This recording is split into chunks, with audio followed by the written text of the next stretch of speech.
ಮಹಿಳೆಯರ ಜೊತೆಯಲ್ಲಿ ತುಂಬಿರೋ ಎಲ್ಲ ವಿಷಯಗಳು ಸಫಲತೆಯ ಕನಸು ನನಸಾದಾಗ, ಸ್ವಾಭಿಮಾನ ಮತ್ತೆ ಶಕ್ತಿ ಎಲ್ಲರ ಮನಸ್ಸಲ್ಲೂ ಮೂಡಿದಾಗ, ಜೊತೆಲೆ ಸಾಗಿದಾಗ ನಾವೆಲ್ಲರೂ ದುಃಖಕ್ಕೆ ಜಾಗನೇ ಇಲ್ಲ. ನಮ್ಮ ಮಾತು ಸಿಹಿ ಇದ್ದಾಗ ಹಳ್ಳಿ ಕೂಡ ಸಿಹಿಯಾಗೇ ಇರುತ್ತೆ. ದಿನಗಳು ಶುರುವಾಗುತ್ತೆ ಕೆಲವು ಮಹಿಳೆಯರ ಮಾತಿನಿಂದ. ಅವರು ಕುಡಿಯೋ ನೀರಿನ ನಲ್ಲಿ ಹತ್ರ ಇದ್ದಾರೆ. ಅವರು ಮೋಟರಿಂದ ಬಕೆಟ್ಗೆ ನೀರನ್ನ ತುಂಬಿಸ್ಕೊತಾ ಇದ್ದಾರೆ. ಹಾಗೆ ಅವರು ಮಾತಾಡ್ತಾ ಇದ್ದಾರೆ. ಅರೆ ಜುಮ್ರಿ, ಹೇಗಿದ್ಯಾ? ನಾನ್ ಚೆನ್ನಾಗಿದ್ದೀನಿ. ನೀನ್ ಹೇಗಿದ್ಯಾ? ನಾನು ಚೆನ್ನಾಗಿದ್ದೀನಿ. ಊರಿನ ಹೊರಗಡೆ ಒಂದ್ ಮೇಳ ಹಾಕಿದ್ದಾರೆ. ನೀನಲ್ಗ್ ಹೋಗ್ತೀಯಾ? ಹಾ, ನಾನು ಅದ್ರ ಬಗ್ಗೆ ಯೋಚನೆ ಮಾಡ್ತಿದ್ದೀನಿ. ವನ್ಯ ಮತ್ತೆ ಕೀರ್ತಿನ ಕರ್ಕೊಂಡು ಹೋಗ್ಬೇಕು ಅನ್ಕೊಂಡೆ. ಮತ್ತೆ ನೀನು? ನನ್ ಜೊತೆ ಯಾರು ಬರಲ್ಲ. ನಾನ್ ನಿನ್ ಜೊತೆನೆ ಬಂದ್ಬಿಡ್ತೀನಿ. ನಿನ್ ಜೊತೆ ಬರ್ಬೋದಾ? ಖಂಡಿತ, ನೀನ್ ನನ್ ಜೊತೆ ಬರ್ಬೋದು. ಹಾ, ಇವ್ರಿರೋ ಜಾಗಕ್ಕೆ ಕೆಲವೊಂದಷ್ಟು ಹೆಣ್ಮಕ್ಳು ಇವ್ರ ಜೊತೆ ಬರ್ತಾರೆ. ಓಹೋ, ಇಬ್ರು ಗೆಳ್ತಿರೇನೋ ಮಾತಾಡ್ತಾ ನಿಂತಿದ್ದೀರಾ? ನನ್ಗೂ ಹೇಳಿ, ಏನ್ ಮಾತಾಡ್ತಿದ್ದೀರಾ ಅಂತ. ಏನಿಲ್ಲ ಚಿಕ್ಕಮ್ಮ, ನಾವು ಮಾತಾಡ್ತಿದ್ದು ಹಳ್ಳಿ ಹತ್ರ ಹಾಕಿರೋ ಮೇಳದ ಬಗ್ಗೆ ಚಿಕ್ಕಮ್ಮ. ಅರೆ, ಹಾಗೋ ವಿಷಯ. ನಾವು ನಿಮ್ ಜೊತೆ ಬರ್ಬೋದಾ? ಹಾ, ನೀವು ಕೂಡ ಬರ್ಬೋದು. ಆದ್ರೆ ಚಂದ್ರ ಚಿಕ್ಕಮ್ಮನಿಂದ ಬಚ್ಚಿಟ್ಕೊಂಡ್ ಹೋಗ್ಬೇಕು. ನಾವೇನಾದ್ರೂ ಊರಿಂದ ಹೊರಗಡೆ ಮೇಳಕ್ ಹೋಗಿದೀವಿ ಅಂತ ಗೊತ್ತಾದ್ರೆ ಅಲ್ಲಿ ಪುರುಷರಿರ್ತಾರೆ ಅಂತ ತುಂಬಾ ಕೋಪ ಮಾಡ್ಕೊಂಡ್ಬಿಡ್ತಾರೆ. ಅರೆ, ಇದ್ರಲ್ಲಿ ಕೋಪ ಮಾಡ್ಕೊಳ್ಳೋದೇನಿದೆ? ನಾವ್ ಅದನ್ನ ನೋಡ್ಕೊಂಡು ವಾಪಸ್ ಬಂದೇ ಬಿಡ್ತೀವಿ. ಹಾ, ಚಂಪಾ ಅಕ್ಕ ಅಂತೂ ಗಂಡಸ್ರನ್ನ ಹಳ್ಳಿ ಒಳಗಡೆ ಬಿಡೋದೇ ಇಲ್ಲ. ಆದ್ರೆ ನಾವಂತೂ ಹೊರಗಡೆ ಹೋಗ್ಬೋದಲ್ಲ. ಹಾಗಾದ್ರೆ ಸರಿ, ಎಲ್ರೂ ಹೊರಗಡೆ ಹೋಗೋಣ. ಇವತ್ ಸಂಜೆ ನಾವ್ ಹೋಗ್ತಿದೀವಿ. ಎಲ್ಲ ಮಹಿಳೆಯರು ಒಪ್ಕೊಂಡು ತಲೆ ಹಲ್ಲಾಡಿಸ್ತಾರೆ. ತಮ್ಮ ಮನೆ ಕಡೆಗೆ ಬಕೆಟ್ನ ಹಿಡ್ಕೊಂಡು ಹೋಗ್ತಾರೆ. ಇವರೇ ಚಂಪಾದೇವಿ, ಹಳ್ಳಿಯ ಮುಖ್ಯಸ್ಥರು. ಒಬ್ಬ ಹೆಮ್ಮೆಯ ಸ್ವಾಭಿಮಾನಿ ಮಹಿಳೆ. ತಮ್ಮ ದೇವರ ಮನೆಯಲ್ಲಿ ಭಜನೆ ಮಾಡ್ತಾ ಇದ್ದಾರೆ. ಆಗ ಅಲ್ಲಿಗೆ ಒಂದು ಚಿಕ್ಕ ಹುಡುಗಿ ಬರ್ತಾರೆ. ಆಗ ಗೊತ್ತಾಗುತ್ತೆ ಚಂಪಾದೇವಿ ಮದ್ವೆನೇ ಆಗಿರಲ್ಲ. ಆದ್ರೆ ಅವಳು 3 ಹೆಣ್ಣು ಮಕ್ಕಳನ್ನ ದತ್ತು ತಗೊಂಡಿರ್ತಾಳೆ. ಚಂಪಾದೇವಿ ಭಜನೆಯಲ್ಲಿ ಮುಳುಗೋಗಿರ್ತಾಳೆ. ಚಂಪಾದೇವಿ ಆಗ ಮಗಳ ಕಡೆ ನೋಡ್ತಾಳೆ. ಮತ್ತೆ ತಲೆ ಅಲ್ಲಾಡ್ಸಿ ಅವಳನ್ನ ಏನು ಅಂತ ಕೇಳ್ತಾಳೆ. ಮತ್ತೆ ಕೈಯಿಂದ ಸನ್ನೆ ಮಾಡ್ತಾಳೆ ಅವಳ ಪಕ್ಕ ಕೂರೋದಕ್ಕೆ. ಆ ಪುಟ್ಟುಡ್ಗಿ ನಗ್ನಗ್ತಾ ಅವಳ ಪಕ್ಕದಲ್ಲಿ ಕುತ್ಕೊಂತಾಳೆ. ಸ್ವಲ್ಪ ಹೊತ್ತಾದ್ಮೇಲೆ ಇನ್ನುಳಿದ 2 ಹೆಣ್ಮಕ್ಳು ಅವಳ ಹತ್ರ ಬರ್ತಾರೆ. ಅವರು ಕೂಡ ಅವಳ ಜೊತೆ ಭಜನೆ ಮಾಡ್ತಾರೆ. ಸ್ವಲ್ಪ ಹೊತ್ತಾದ್ಮೇಲೆ ಚಂಪಾದೇವಿ ಭಜನೆನ ಮುಗಿಸ್ತಾಳೆ. ಮತ್ತೆ ಆ ಮಕ್ಳ ಕಡೆ ನೋಡ್ತಾಳೆ. ಹೇಳಿ, ಏನ್ ವಿಷಯ? ಅಮ್ಮ, ನಾಳೆ ನಮ್ ಸ್ಕೂಲಲ್ಲಿ ಪೇರೆಂಟ್ಸ್ ಟೀಚರ್ ಮೀಟಿಂಗ್ ಇಟ್ಟಿದ್ದಾರೆ. ಮತ್ತೆ ಟೀಚರ್ ಹೇಳಿದ್ರು ನಾನು ನಮ್ಮ ಅಪ್ಪ ಅಮ್ಮ ಜೊತೆ ಸ್ಕೂಲಿಗೆ ಹೋಗ್ಬೇಕಂತೆ. ಹಾ ಅಮ್ಮ, ನಾನು ಅವ್ರಿಗೆ ಹೇಳಿದ್ವಿ ನಮಗ್ ಅಮ್ಮ ಮಾತ್ರನೇ ಇರೋದು ಅಂತ. ಅದು ಟೀಚರ್ ಹೇಳಿದ್ರು ಅಪ್ಪನ ಜೊತೆಲಿ ಬರ್ಬೇಕು ಅಂತ. ಅರೆ, ಅಷ್ಟೇನಾ ವಿಷಯ? ಏನು ಪರವಾಗಿಲ್ಲ. ನಾಳೆ ನಾನ್ ನಿಮ್ ಜೊತೆ ನಿಮ್ ಸ್ಕೂಲಿಗೆ ಬರ್ತೀನಿ. ಮತ್ತೆ ನಿಮ್ ಟೀಚರ್ಸ್ ಜೊತೆ ಮಾತಾಡ್ತೀನಿ. 3 ಹುಡುಗಿರು ಒಪ್ಕೊಂಡು ತಲೆ ಹಲ್ಲಾಡಿಸ್ತಾರೆ. ನಗ್ನಗ್ತಾ ಹೊರಗಡೆ ಹೋಗ್ತಾರೆ ಆಟ ಆಡೋದಕ್ಕೆ. ಹಾ, ಇಲ್ಲಿ ಕೇಳಿ, ನೀವು 5 ಗಂಟೆ ಒಳಗಡೆ ಮನೆಗ್ ಬಂದ್ಬಿಡ್ಬೇಕು. ಚಂಪಾದೇವಿ ನಗ್ನಗ್ತಾ ಅವರು ಹೊರಗಡೆ ಹೋಗೋದನ್ನ ನೋಡ್ತಾ ನಿಂತ್ಕೋತಾಳೆ. ಮತ್ತೆ ಅವಳು ಮನೆ ಒಳಗಡೆ ಹೋಗ್ತಾಳೆ. ಇಲ್ಲಿ ಈಗ ಸಂಜೆ ಸಮಯ ಆಗಿದೆ. ಇವಳು ಸುಪ್ರಿಯಾ. ಅವಳು ತನ್ನ ಹೊಲದಲ್ಲಿ ವ್ಯವಸಾಯ ಮಾಡ್ತಾ ಇದ್ದಾಳೆ. ಅದೇ ಸಮಯಕ್ಕೆ ಜುಮ್ರಿ, ಮೇಘ, ಇನ್ನಷ್ಟು ಹೆಣ್ಣುಮಕ್ಕಳು ಆ ಹಳ್ಳಿಯಿಂದ ಹೊರಗಡೆ ಹೋಗೋದನ್ನ ಅವಳು ನೋಡ್ತಾಳೆ. ಆಗ ಅವಳು ನೋಡಿ ಅವರನ್ನ ಬಳಿ ಕರೀತಾಳೆ. ಅರೆ, ಎಲ್ಲೋಗ್ತಿದ್ದೀರಾ ನೀವೆಲ್ರೂ? ನಾವು ಅಲ್ಲಿ ಮೇಳ ಹಾಕಿದಾರಲ್ಲ ಹಳ್ಳಿಯಿಂದ ಹೊರಗೆ, ಅಲ್ಲಿ ಹೋಗ್ತಿದೀವಿ. ಮತ್ತೆ ಈ ಸರಿ ಮೇಳ ತುಂಬಾ ದೊಡ್ಡದಾಗಿ ಹಾಕಿದ್ದಾರೆ. ಅರೆ, ಮತ್ತೆ ಚಂಪಾ ಚಿಕ್ಕಮ್ಮ? ಅರೆ, ನಾವೇನಾದ್ರೂ ಹಳ್ಳಿ ಒಳಗಡೆ ಗಂಡಸ್ರನ್ನ ಕರ್ಕೊಂಡ್ ಬರ್ತಿದೀವಾ? ನಾವ್ ಬರೀ ಮೇಳಕ್ ಹೋಗ್ತಿದೀವಿ ಅಷ್ಟೇ. ಮತ್ತೆ ಸುತ್ತಾಡ್ಕೊಂಡ್ ಬರ್ತೀವಿ. ಅರೆ ಪುಟ್ಟ, ನೀನು ಬಾ ನನ್ ಜೊತೆಗೆ. ಅಯ್ಯೋ, ಏನ್ ಮಾಡ್ಲಿ ಚಿಕ್ಕಮ್ಮ, ನಾನ್ ವ್ಯವಸಾಯ ಮಾಡಿ ಹೊಲನೆಲ್ಲ ಮುಗಿಸ್ಬೇಕಿವತ್ತು. ಪೂರ್ವಿ ಅಪ್ಪ ಇದ್ದಿದ್ರೆ ನಾನ್ ನಿಮ್ ಜೊತೆ ಬರ್ತಾ ಇದ್ದೆ. ಆದ್ರೆ ಇವಾಗ ಎಲ್ಲ ಮಹಿಳೆಯರು ಅವಳ ನೆನೆಸ್ಕೊಂಡು ಮರಗ್ತಾರೆ. ಸರಿ, ಪರವಾಗಿಲ್ಲ, ನಾವ್ ನಿನ್ನ ಇನ್ನೊಂದ್ಸಲ ಕರ್ಕೊಂಡು ಹೋಗ್ತೀವಿ. ನಿನ್ಗೋಸ್ಕರ ನಾವೇನಾದ್ರೂ ತಗೊಂಡ್ ಬರೋದಾ? ಹಾ, ಖಂಡಿತ. ಸುನಾಲ್ ಜಿ ಅವರು ತುಂಬಾ ಚೆನ್ನಾಗ್ ಮಾಡ್ತಾರಂತೆ ಸಮೋಸ. ಬರ್ತಾ ತಗೊಂಡ್ ಬನ್ನಿ, ನಾವೆಲ್ಲ ಸೇರ್ ತಿನ್ನೋಣ. ಅಷ್ಟ್ರಲ್ಲಿ ನಾನ್ ಕೆಲ್ಸ ಮುಗಿಸ್ತೀನಿ. ಜುಮ್ರಿ ಸರಿ ಅಂತ ಒಪ್ಕೋತಾಳೆ. ಮತ್ತೆ ಎಲ್ಲಾ ಮಹಿಳೆಯರು ಅಲ್ಲಿಂದ ಹೊರಡ್ತಾರೆ. ಮತ್ತೆ ಪ್ರಿಯಾ ತನ್ನ ಕೆಲ್ಸವನ್ನ ಮುಂದುವರಿಸ್ತಾಳೆ. ಜುಮ್ರಿ ಮತ್ತೆ ಮೇಘ ಅವ್ರ ಮಕ್ಳು ಮತ್ತೆ ಉಳಿದ ಹೆಂಗಸರು ಮೇಳಕ್ಕೆ ಬಂದು ಸೇರ್ತಾರೆ. ಅವರು ಮೊಟ್ಟ ಮೊದಲು ಹಚ್ಚಿ ಕೂದ್ಲೆನ ತಿಂತಾರೆ, ಮತ್ತೆ ಅದರ ರುಚಿನ ಸವಿತಾರೆ. ಮತ್ತೆ ಚಾಟ್ಸ್ ಅಂಗಡಿ ಹತ್ರ ಹೋಗಿ ಸಖತ್ತಾಗಿರೋ ಚಾಟ್ಸ್ ನ ಸವಿತಾರೆ. ಮತ್ತೆ ಎಲ್ರು ಜೋಕಾಲಿಲಿ ಆಟ ಆಡಿ ಎಲ್ರು ಖುಷಿಯಿಂದ ಕಾಲ ಕಳೀತಾರೆ. ಸೂರ್ಯ ಮುಳುಗ್ತಾ ಇದ್ದಾನೆ. ಅವರು ಸುಂದರ್ಲಾಲ್ ಅವರ ಅಂಗಡಿಲಿ ಬಿಸಿ ಬಿಸಿ ಸಮೋಸ ಪ್ಯಾಕ್ ಮಾಡಿಸ್ಕೊತಾರೆ. ಎಲ್ರು ಮೇಳನ ಮುಗಿಸ್ಕೊಂಡು ಅವ್ರವ್ರ ಮನೆಗ್ ತೆರಳ್ತಾರೆ. ಉಳಿದ ಮಹಿಳೆಯರು ಅವ್ರ ಮನೆಗ್ ತೆರಳ್ತಾರೆ. ಕೊನೆಗೆ ಸಮೋಸ ತಗೊಂಡು ಜುಮ್ರಿ ಬೇಗ ಸಮೋಸ ತಗೊಂಡು ಚಂಪಾ ಮನೆಗೆ ಹೊರಡ್ತಾರೆ. ಚಂಪಾದೇವಿ ಮನೆ ಹತ್ರ ಸುಪ್ರಿಯ ಬಂದು ಕೂತಿರ್ತಾಳೆ.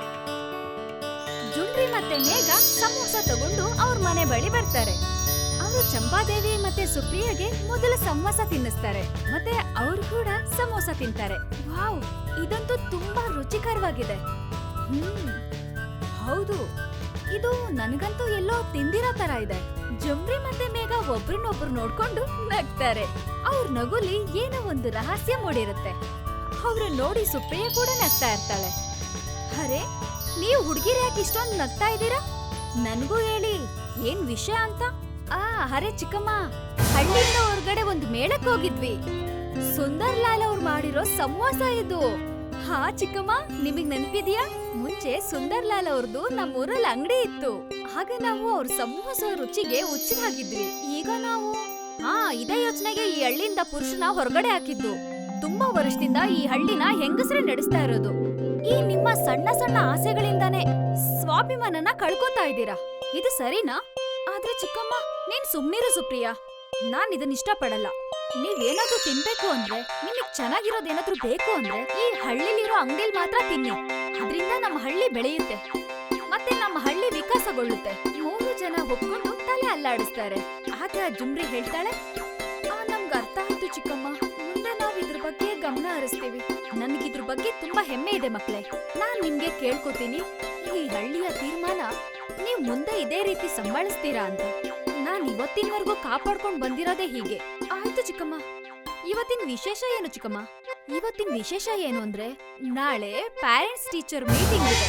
ಅದಕ್ಕೆ ನಾನು ಟೀಚರ್ ಏನ್ ಹೇಳ್ ಕಳ್ಸಿದಾರೆ ಅಂದ್ರೆ, ತಂದೆ ತಾಯಿ ಇಬ್ರು ಮಕ್ಕಳ ಜೊತೆ ಸ್ಕೂಲಿಗೆ ಬರ್ಬೇಕು ಅಂತ. ನಮ್ ಮಕ್ಳು ಕೂಡ ನಮ್ಗೆ ಇದನ್ನೇ ಹೇಳ್ತಾ ಇದ್ರು. ಆದ್ರೆ ನಾವ್ ಇವಾಗ ಏನ್ ಮಾಡೋದು? ಏನ್ ಮಾಡಕ್ಕಾಗತ್ತೆ, ನಾವೇ ಹೋಗೋಣ.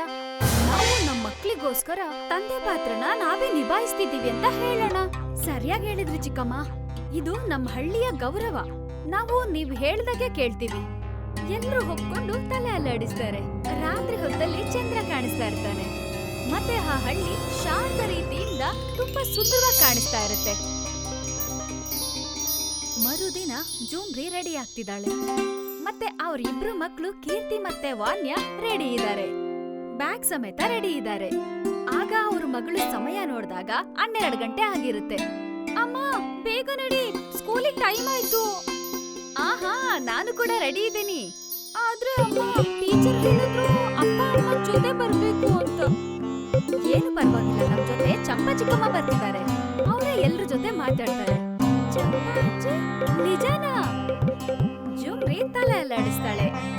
ಆಗ ಅವಳಿಗೆ ಹೊರಗಡೆಯಿಂದ ಚಂಪಾದೇವಿಯ ಕೂಗು ಕೇಳಿಸುತ್ತೆ. ಅರೆ, ಕೇಳಿಸ್ತಾ ಇದ್ಯಾ? ಶಾಲೆಗೆ ಹೋಗೋದಕ್ಕೆ ಸಮಯ ಆಗಿದೆ. ರೆಡಿ ಇದೀವಿ ಚಿಕ್ಕಮ್ಮ. ಜುಮ್ರಿ ತನ್ನ ಮಕ್ಕಳ ಜೊತೆ ಹೊರಗಡೆ ಬರ್ತಾಳೆ. ಅಲ್ಲಿ ನೋಡಿದ್ರೆ ಚಂಪಾದೇವಿ ಒಬ್ಬಳೇ ಇರ್ತಾಳೆ. ಅರೆ ಚಿಕ್ಕಮ್ಮ, ಮಕ್ಕಳಲ್ಲಿ ಲೇಟ್ ಆಗುತ್ತೆ ಅಂತ ಅವರು ಸ್ಕೂಲ್ಗೆ ಹೊರಟೋದ್ರಮ್ಮ. ಬನ್ನಿ, ನಾವು ಹೊರಡೋಣ, ಇಲ್ಲಾಂದ್ರೆ ಟೈಮ್ ಆಗುತ್ತೆ. ಜುಮ್ರಿ ತಲೆ ಅಲ್ಲಾಡಿಸ್ತಾಳೆ. ಮತ್ತೆ ಎಲ್ರು ಸ್ಕೂಲ್ ಕಡೆ ಹೊರಡ್ತಾರೆ. ಚಂಪಾದೇವಿ ಜುಮ್ರಿ ಜೊತೆ ಸ್ಕೂಲ್ ಬರ್ತಾರೆ. ಜುಮ್ರಿಯ ಇಬ್ರು ಮಕ್ಕಳು ಚಂಪಾದೇವಿಯ ಮಕ್ಕಳು ಜೊತೆ ಸೇರ್ಕೋತಾರೆ. ಆಗ ಚಂಪಾದೇವಿ ಹೆಡ್ ಮಾಸ್ಟರ್ ಜೊತೆ ಮಾತನ್ನ ಶುರು ಮಾಡ್ತಾಳೆ. ಹೇಳಿ ಸರ್, ಏನ್ ವಿಷಯ? ಮೇಡಮ್, ನಾವು ನಿಮ್ಗೆ ಕ್ಲಿಯರ್ ಆಗಿ ಹೇಳಿದ್ವಿ, ಈ ಮೀಟಿಂಗ್ ಅಲ್ಲಿ ಅಪ್ಪ ಅಮ್ಮ ಇರೋದು ತುಂಬಾ ಅವಶ್ಯಕ ಅಂತ. ಆದ್ರೆ ಸರ್, ನಮ್ ಮಕ್ಕಳನ್ನ ನಾವೇ ನೋಡ್ಕೊಳ್ಳೋದು, ಇದ್ರಲ್ಲಿ ತಂದೆ ಪಾತ್ರ ಇಲ್ಲ ಸರ್. ಮಕ್ಕಳನ್ನ ಬೆಳೆಸೋದಕ್ಕೆ ಬರೀ ತಾಯಿಂದ ಅಲ್ಲ, ತಂದೆ ಸಹಾಯ ಕೂಡ ಇರ್ಬೇಕಾಗತ್ತೆ. ನೀವು ಮುಂದಿನ ವಾರ ಇವರ ತಂದೆ ಜೊತೆ ಬನ್ನಿ ದಯವಿಟ್ಟು. ಚಂಪಾದೇವಿ ಮತ್ತೆ ಜುಮ್ರಿ ಬೇಜಾರಾಗ್ತಾರೆ. ತಲೆ ಬಗ್ಗಿಸ್ಕೊಂಡು ಅಲ್ಲಿಂದ ಹೊರಡ್ತಾರೆ. ಚಂಪಾದೇವಿ ಮತ್ತೆ ಮಕ್ಕಳು ಹಳ್ಳಿ ರಸ್ತೆಯಲ್ಲಿ ಬರ್ತಾ ಇರ್ತಾರೆ. ಆಗ ಬಾವಿ ಹತ್ರ ಹಳ್ಳಿ ಮಹಿಳೆಯರ ಗುಂಪು ನಿಂತಿರುತ್ತೆ. ಮಕ್ಳಿಗೆ ಹೇಳ್ತಾರೆ ಮನೆಗೋಗಿ ಅಂತ. ಅವರಿಬ್ರು ನಡ್ಕೊಂಡು ಹಳ್ಳಿ ಮಹಿಳೆಯರ ಹತ್ರ ಬರ್ತಾರೆ. ಚಂಪಾದೇವಿ ಮುಂದೆ ಬಂದು ಗುಂಪಿನ ಮಧ್ಯೆ ನಿಂತ್ಕೋತಾರೆ. ಮತ್ತೆ ನಿಂತು ಅವ್ರ ಬಳಿ ಕೇಳ್ತಾರೆ, ಏನಾಗಿದೆ? ಯಾಕಿಲ್ ಗುಂಪು ಕೊಟ್ಕೊಂಡು ನಿಂತಿದ್ದೀರಾ? ಏನ್ ಹೇಳಿ ಚಿಕ್ಕಮ್ಮ, ನೀವೇ ನೋಡಿ, ಬಾವಿ ಮೋಟ್ರು ಬೇರೆ ಕೆಟ್ಟೋಗಿದೆ. ನಾವ್ ಇಲ್ಲಿಂದ ನೀರ್ ಹೇಗ್ ತಗೊಳ್ಳೋದು? ಮೋಟಾರ್ ಹಾಳಾಗಿದ್ಯಾ? ಅಲ್ಲ, ಅದೇಗ್ ಸಾಧ್ಯ? ನನಗಿದನ್ ನೋಡಿದ್ರೆ ಅನ್ನಿಸ್ತಾ ಇದೆ ಶಾರ್ಟ್ ಸರ್ಕ್ಯೂಟ್ ಆಗಿದೆ ಅಂತ. ಒಂದ್ ಕೆಲ್ಸ ಮಾಡೋಣ, ಪಕ್ಕದ ಹಳ್ಳಿಯಿಂದ ಒಬ್ಬ ಮೋಟರ್ ರಿಪೇರಿ ಮಾಡೋನ ಕರ್ಸೋಣ. ಅವನ್ ಇದನ್ನ ಸರಿ ಮಾಡ್ತಾನೆ. ಮೋಟರ್ ರಿಪೇರಿ ಮಾಡೋನ್ ಯಾಕ್ಬೇಕು? ಈ ಕೆಲ್ಸ ನಮ್ ಕೈಲಿ ಮಾಡೋದಕ್ಕಾಗಲ್ವಾ? ಮಾಡ್ಬೋದು ಚಿಕ್ಕಮ್ಮ, ಆದ್ರೆ ಈ ಕೆಲ್ಸದ ಬಗ್ಗೆ ನಮ್ಗೊಂದ್ ಸ್ವಲ್ಪನೂ ಅರಿವಿಲ್ಲ. ಆದ್ರೆ ಈ ಕೆಲ್ಸ ಬಂದು ಕರೆಂಟ್ ಹೊಡಿದ್ರೆ? ಅರೆ, ಸುಮ್ನೆ ನೀವ್ ಯೋಚನೆ ಮಾಡ್ಕೊಂಡು ಸಮಸ್ಯೆಗಳನ್ನ ದೊಡ್ಡದ್ ಮಾಡ್ಕೋತೀರಾ. ಅದಕ್ಕೆ ಪ್ರತಿಯೊಂದು ಕೆಲಸದಲ್ಲೂ ನಿಮ್ಗೆ ಪುರುಷರ ಅವಶ್ಯಕತೆ ಬರುತ್ತೆ. ನಾವು ಪುರುಷರನ್ನ ಯಾಕೆ ಈ ಹಳ್ಳಿಯಿಂದ ಓಡಿಸಿದೀನಿ ಗೊತ್ತಾ? ಇದನ್ನ ಕೇಳಿದ ತಕ್ಷಣ ಎಲ್ರೂ ತಮ್ಮ ತಲೆಗಳನ್ನ ಬಗ್ಗಿಸ್ತಾರೆ. ಆಗ ಚಂಪಾದೇವಿ ಎಲ್ರನ್ನೂ ಕೋಪದಿಂದ ನೋಡ್ತಾಳೆ. ಸರಿ, ನಿಮ್ಗೆ ಯಾರಿಗೂ ಬರ್ಲಿಲ್ಲ ಅಂದ್ರೆ ನಾನೇ ಇದನ್ನ ರಿಪೇರಿ ಮಾಡ್ತೀನಿ. ಚಂಪಾದೇವಿ ಕೋಪದಿಂದ ಅಲ್ಲಿಂದ ಹೊರಡ್ತಾಳೆ. ಈ ಚಿಕ್ಕಮ್ಮನ್ಗೆ ಏನಾಗಿದೆ? ಸ್ಕೂಲಲ್ಲಿ ತಂದೆ ತಾಯಿ ಇಬ್ರನ್ನು ಕರ್ಕೊಂಡ್ ಬರ್ಬೇಕು ಅಂತ ಹೇಳಿದ್ರು. ಅದಕ್ಕೇನಾದ್ರೂ ಕೋಪ ಮಾಡ್ಕೊಂಡಿದ್ದಾಳ? ಎಲ್ರೂ ತುಂಬಾ ಬೇಸರದಿಂದ ಇರ್ತಾರೆ. ಅಲ್ಲಿಗೆ ಸಂಜೆ ಆಗಿರುತ್ತೆ. ಆಗ ಚಂಪಾದೇವಿ ಕೆಲವೊಂದು ವಸ್ತುಗಳನ್ನ ಕೈಯಲ್ಲಿ ಹಿಡ್ಕೊಂಡು ಮೋಟ್ರ್ ಹತ್ರ ಬರ್ತಾಳೆ. ಹಳ್ಳಿಯ ಹೆಂಗಸರು ಮನೆ ಮುಂದೆ ನಿಂತು ಅವಳನ್ನ ನೋಡ್ತಾ ಇರ್ತಾರೆ. ಅವಳ ಮುಖದಲ್ಲಿ ತುಂಬಾ ಬೇಸರ ಮತ್ತೆ ಕೋಪ ಎದ್ದು ನಿಂತಿರುತ್ತೆ. ಚಂಪಾದೇವಿ ಮೋಟ್ರ್ ಹತ್ರ ಬಂದು ಒಂದು ನಟ್ಟನ್ನ ಬಿಚ್ಚುತ್ತಾಳೆ. ಅವಳು ಎಲ್ಲಾ ಕಡೆ ಬಿಚ್ಚಿ ನೋಡ್ತಾಳೆ. ಆದ್ರೆ ಅವಳಿಗೆ ಯಾವ ಸಮಸ್ಯೆ ಬಗ್ಗೆನೂ ಅರಿವಾಗಲ್ಲ. ಅವಳು ಅಸಹಾಯಕಳ ರೀತಿ ಅಲ್ಲೇ ನಿಂತ್ಕೋತಾಳೆ. ಆಗ ಯೋಚನೆ ಮಾಡ್ತಾಳೆ, ಮುಂದೆ ಏನ್ ಮಾಡಬಹುದು ಅಂತ. ಅಲ್ಲಿಗೆ ಮೇಘ ಮತ್ತೆ ಜೂಮ್ರಿ ಬರ್ತಾರೆ. ಚಿಕ್ಕಮ್ಮ, ನಾವು ನಿಮ್ಮ ಸ್ವಾಭಿಮಾನಕ್ಕೆ ಬೆಲೆ ಕೊಡ್ತೀವಿ. ಅದಕ್ಕೆ ನಾವು ಕೂಡ ನಿಮಗೆ ಸಹಾಯ ಮಾಡೋದಕ್ ಬಂದಿದೀವಿ. ಹಾ ಚಿಕ್ಕಮ್ಮ, ನೀವ್ ಈ ತರ ಒಂಟಿಯಾಗಿ ಕೆಲಸ ಮಾಡೋದನ್ನ ನಮ್ ಕೈ ನೋಡೋದಕ್ಕಾಗಲ್ಲ. ನಾವೆಲ್ರೂ ಒಟ್ಟಿಗೆ ಕೆಲಸ ಮಾಡಿದ್ರೆ ಇದು ಸರಿ ಕೂಡ ಆಗ್ಬೋದು, ಕೆಲ್ಸನೂ ಬೇಗ ಮುಗಿಯುತ್ತೆ. ನಾವ್ ಮನೆಗ್ ಹೋಗಿ ರೆಸ್ಟ್ ಮಾಡ್ಬೋದು. ಏನಂತೀರಾ? ಅವ್ರ ಮಾತುಗಳನ್ನ ಕೇಳಿ ಚಂಪಾದೇವಿಯ ಹೃದಯದಲ್ಲಿರೋ ಕೋಪ ತಟ್ಟಂತ ಕರ್ಗೋಗುತ್ತೆ. ಅವಳು ಕೂಡ ಒಪ್ಕೊಂಡು ತಲೆ ಆಡಿಸ್ತಾಳೆ. ಮೇಘ ಮತ್ತೆ ಜೂಮ್ರಿ ಅವರು ಕೂಡ ಕೆಲಸದಲ್ಲಿ ತೊಡಕೊಂತಾರೆ. 3 ಜನ ಟೂಲ್ಸ್ ಕಡೆ ನೋಡ್ತಾರೆ ಮತ್ತೆ ಮೋಟ್ರ್ ಕಡೆ ಕೂಡ ನೋಡ್ತಾರೆ. ಚಿಕ್ಕಮ್ಮ, ನಾವ್ ಆದಷ್ಟು ಬೇಗ ಈ ಮೋಟ್ರನ್ನ ತೆಗಿಬೇಕು. ನಾನ್ ಕೂಡ ಇದರದೇ ಪ್ರಯತ್ನದಲ್ಲಿದ್ದೀನಿ. ನನಗೆ ಯಾವ್ದು ಅರ್ಥ ಆಗ್ಲಿಲ್ಲ ಏನ್ ಮಾಡ್ಬೇಕು ಅಂತ. ಅದಕ್ಕೆ ಸುಮ್ನೆ ಆದೆ. ಜೂಮ್ರಿ ನೆಟ್ಟನ್ನ ನೋಡ್ತಾಳೆ. ತಕ್ಷಣ ಒಂದು ಸ್ಪ್ಯಾನರ್ನ ತಗೋತಾಳೆ. ಚಿಕ್ಕಮ್ಮ, ಈ ಕೆಲ್ಸ ಇದ್ರಿಂದ ಆಗತ್ತೆ. ಮೇಘ ಮತ್ತೆ ಚಂಪಾ ಕುತೂಹಲದಿಂದ ನೋಡ್ತಾರೆ. ಆದ್ರೆ ಜುಮ್ರಿ, ಇದು ನಿನಗೆ ಗೊತ್ತು? ಅರೆ, ಮರ್ತು ಬಿಟ್ರ? ನನ್ ಗಂಡ ಒಂದು ಫ್ಯಾಕ್ಟ್ರಿಲ್ ಕೆಲ್ಸ ಮಾಡ್ತಿದ್ದ. ಅವ್ರ ಹತ್ರ ಈ ತರದ್ದೆಲ್ಲ ಟೂಲ್ಸ್ ಗಳಿತ್ತು. ಅವ್ರ ಕೆಲ್ಸ ಮಾಡುವಾಗ ನಾನ್ ನೋಡ್ಕೊಂಡಿದ್ದೆ. 3 ಜನ ಖುಷಿಯಿಂದ ನಗ್ತಾರೆ. ಅವ್ರೇನೋ ಸಾಧನೆ ಮಾಡೋ ರೀತಿ ಖುಷಿ ಪಡ್ತಾರೆ. ಮೇಘ ಸ್ಪಾನರ್ನ ಬಳಸಿ ನಟ್ಟನ್ನ ಲೂಸ್ ಮಾಡ್ತಾಳೆ. ಮೋಟಾರ್ನ ಬಿಚ್ಚಿ ತೆಗೆದಿಡ್ತಾಳೆ. ಆ ಮೋಟಾರ್ನ ಅನಾಯಾಸವಾಗಿ ಕೆಳಗಿಡ್ತಾರೆ. ಮತ್ತೆ ಆ 3 ಜನರು ನೋಡ್ತಾರೆ ಏನ್ ಸಮಸ್ಯೆ ಆಗಿದೆ ಅಂತ. ಮೇಘ ಮತ್ತೆ ಜುಮ್ರಿ ಕೆಲ್ಸ ಶುರು ಮಾಡ್ತಾರೆ. ಚಂಪಾದೇವಿ ಕೂಡ ಸಾಥ್ ಕೊಡ್ತಾರೆ. ನಿಧಾನವಾಗಿ ಮೋಟಾರ್ನ ಎಲ್ಲಾ ಭಾಗವನ್ನ ತೆರೆದಿಡ್ತಾರೆ. ಆಗ ಯೋಚನೆ ಮಾಡ್ತಾರೆ, ಇದನ್ನ ಹೇಗ್ ಸರಿ ಮಾಡೋದು ಅಂತ. ಚಿಕ್ಕಮ್ಮ, ನಾವೇನೋ ಇದನ್ನ ತೆರೆದಿಟ್ವಿ, ಆದ್ರೆ ಒಂಚೂರು ಅರ್ಥನೇ ಆಗ್ತಿಲ್ವಲ್ಲ. ಏನು ಪರವಾಗಿಲ್ಲ, ನಾವಿದನ್ನ ಹೀಗೆ ಬಿಟ್ಬಿಡೋಣ. ಹೇಗೂ ನಾಳೆ ಬೆಳಗಾದ್ಮೇಲೆ ನಾವಿಲ್ಲಿಗ್ ಬಂದ್ ನೋಡೋಣ. ನಾವೀಗ ಮನೆಗ್ ಹೋಗ್ಬೇಕು. ಮನೇಲಿ ಮಕ್ಕಳು ಕಾಯ್ತಿರ್ತಾರೆ. 3 ಜನ ಮನೆಗ್ ಹೋಗೋದಕ್ಕೆ ರೆಡಿ ಆಗ್ತಾರೆ. ಮತ್ತೆ ಮುಂದೆ ತೆರಳ್ತಾರೆ. ಮರುದಿನ ಬೆಳಿಗ್ಗೆ ಒಂದು ಮಹಿಳೆ ಕೂಗೋದ್ರಿಂದ ಬೆಳಗಾಗತ್ತೆ.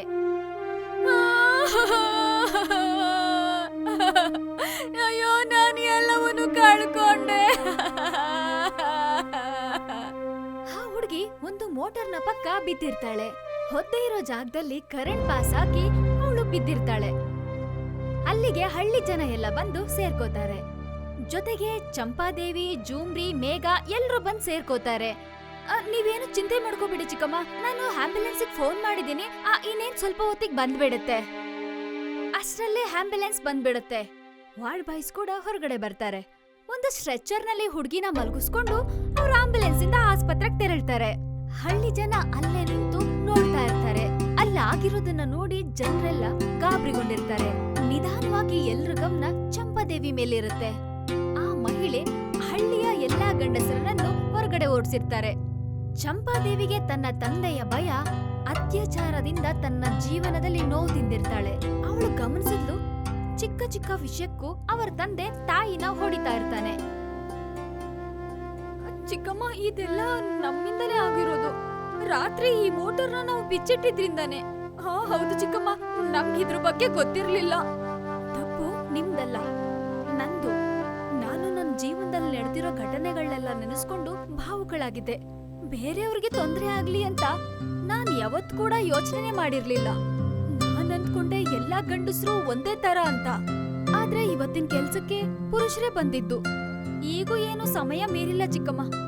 ನಾವೀಗ ಈ ಸಮಸ್ಯೆನ ಪರಿಹರಿಸಬಹುದು. ಚಂಪಾದೇವಿ ಈ ಮಾತನ್ನ ಒಪ್ಕೊಂಡು ತಲೆ ಅಲ್ಲಾಡಿಸ್ತಾಳೆ. ಮತ್ತೆ ಹಳ್ಳಿಯ ಎಲ್ಲಾ ಹೆಂಗಸರು ಕೂಡ ಒಪ್ಕೋತಾರೆ. ಮರುದಿನ ಪುರುಷರು ಒಂದು ಬ್ಯಾಗ್ ಎತ್ಕೊಂಡು ಇಲ್ಲಿಗೆ ಬರ್ತಾರೆ. ಮತ್ತೆ ಪರಿವಾರ ಜೊತೆ ಸೇರ್ಕೊಂಡು ಬದುಕ್ತಾರೆ. ಜುಮ್ರಿ ತನ್ನ ಗಂಡನನ್ನ ತಬ್ಕೋತಾಳೆ. ಮತ್ತೆ ಮಕ್ಳು ಕೂಡ ಅವ್ರ ಕೂಡ ಓಡೋಡಿ ಬರ್ತಾರೆ. ಮತ್ತೆ ಸುತ್ತಮುತ್ತಲಿನ ಹಳ್ಳಿ ಜನ ಕೂಡ ಇವ್ರು ನೋಡಿ ಖುಷಿ ಪಡ್ತಾರೆ. ತುಂಬಾ ದಿನದ ನಂತರ ತಮ್ಮ ಪತಿನ ನೋಡಿ ಖುಷಿ ಪಡ್ತಾರೆ. ಖುಷಿಯಿಂದ ಅವ್ರನ್ನ ತಬ್ಕೋತಾರೆ. ಚಂಪಾದೇವಿ ಕೂಡ ಅಲ್ಲಿಗೆ ಬರ್ತಾರೆ. ಈಗ ಹಳ್ಳಿಗೆ ಒಂದು ಕಳೆ ಬಂತು. ಈಗೆಲ್ರೂ ಅವಳನ್ನ ಗೌರವ ಮತ್ತೆ ಕೃತಜ್ಞತೆ ಭಾವದಿಂದ ನೋಡ್ತಾರೆ. ಈ ಎಲ್ಲಾ ಪುರುಷರಿಗೂ ಮತ್ತೆ ಈ ಹಳ್ಳಿಗೆ ಸ್ವಾಗತ ಸುಸ್ವಾಗತ. ನಿಮ್ಮನ್ನ ನಿಮ್ ಕುಟುಂಬದಿಂದ ದೂರ ಮಾಡಿ ನಾನು ತಪ್ಪು ಮಾಡ್ದೆ, ಕ್ಷಮಿಸಿ. ನನ್ನ ಈ ತಪ್ಪನ್ನ ಸರಿ ಮಾಡೋದಕ್ಕೆ ಪ್ರಯತ್ನ ಪಟ್ಟೆ. ಈಗ ನನ್ಗೆ ಅರ್ಥ ಆಗಿದೆ. ಜೀವನದಲ್ಲಿ ಖುಷಿಯಾಗಿರ್ಬೇಕು ಅಂದ್ರೆ ಗಂಡ ಹೆಂಡತಿ ಇಬ್ರು ಜೊತೆಲಿರ್ಬೇಕು. ಈ ಹಳ್ಳಿಗೆ ಹೆಂಗಸ್ರ ಅಗತ್ಯ ಎಷ್ಟಿದ್ಯೋ ಗಂಡಸ್ರ ಅಗತ್ಯ ಕೂಡ ಅಷ್ಟೇ ಇದೆ. ನಾನು ಹೃತ್ಪೂರ್ವಕವಾಗಿ ಮತ್ತೆ ಇನ್ನೊಂದ್ಸಲ ನಿಮ್ಮನ್ನ ಸ್ವಾಗತ ಬಯಸ್ತಿದ್ದೀನಿ. ಎಲ್ರಿಗೂ ಸ್ವಾಗತ. ಎಲ್ರು ಕೂಡ ನಗ್ತಾರೆ. ಆಗ ಎಲ್ರು ತಮ್ಮ ತಮ್ಮ ಮನೆ ಕಡೆಗೆ ತೆರಳ್ತಾರೆ. ಹಳ್ಳಿ ಮತ್ತೆ ಜೀವಂತ ಆಗುತ್ತೆ. ಪುರುಷರ ಕೈಚಳಕದಿಂದ ಮೋಟ್ರು ಕೂಡ ರೆಡಿ ಆಗುತ್ತೆ. ಜುಮ್ರಿ ತನ್ನ ಪತಿ ಜೊತೆ ಮತ್ತೆ ಮೇಳಕ್ಕೆ ಹೋಗ್ತಾಳೆ. ಸುಪ್ರಿಯ ಕೂಡ ತಮ್ಮ ಪರಿವಾರ ಜೊತೆ ಮೇಳಕ್ ಬರ್ತಾಳೆ. ಹಳ್ಳಿಲಿ ತುಂಬಾ ಖುಷಿ ಮತ್ತೆ ಸಂತೋಷ ಕೂಡಿರುತ್ತೆ. ಈ ರೀತಿ ಈ ಕತೆ ಮುಗಿಯುತ್ತೆ.